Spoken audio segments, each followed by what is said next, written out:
Unlike Rush Limbaugh, I am not simply amazing, but I hope I'm at least simple enough to explain things right.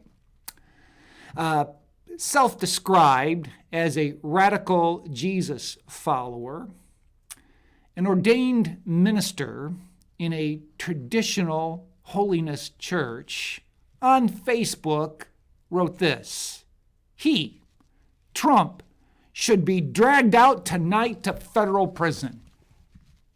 I saw that and said, exactly name his crime and law that he broke. He responded, Mel, I'm embarrassed for you and angry that you still support this narcissistic demagogue. No more comments on my page, please. He did not like my fair challenge to him. It was fair. If you're going to say that Trump should be dragged off to federal prison, you better have a charge from a law on the books that has been or is being violated. So it's his crime. That's all I was asking.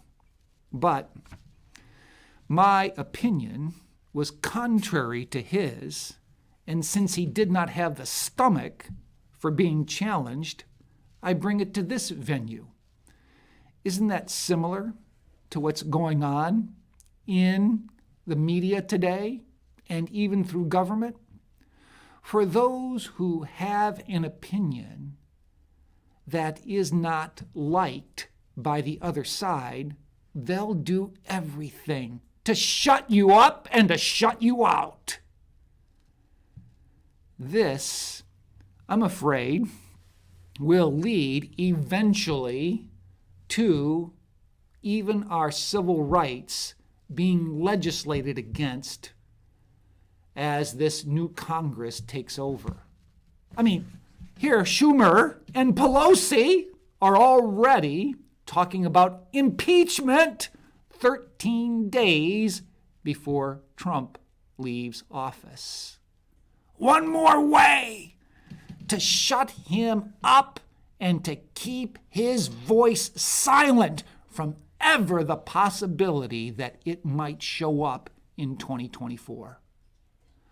Who out there is going to say that those who broke the barriers the police set up wasn't a thug?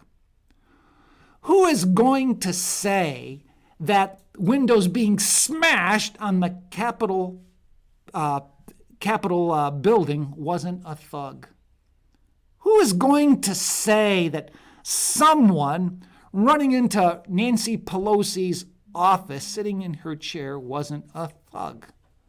That was irresponsible, uncalled for, illegal behavior. We discount that completely. We denounce it categorically.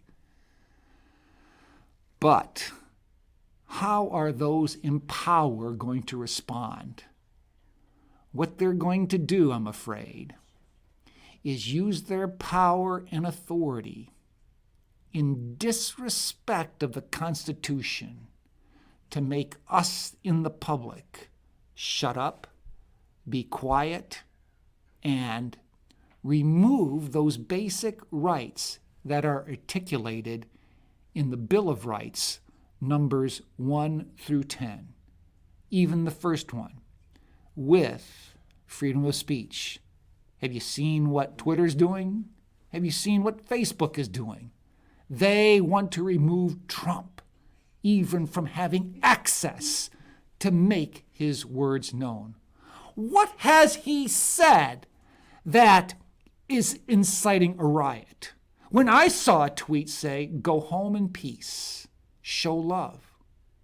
We're a party of law and order. How can you put the blame on Trump for what those thugs did when they went into the Capitol building in an illegal, unlawful way? Well, unlike Tony Kornheiser Pardon the interruption. I cannot promise you that I'll do better the next time.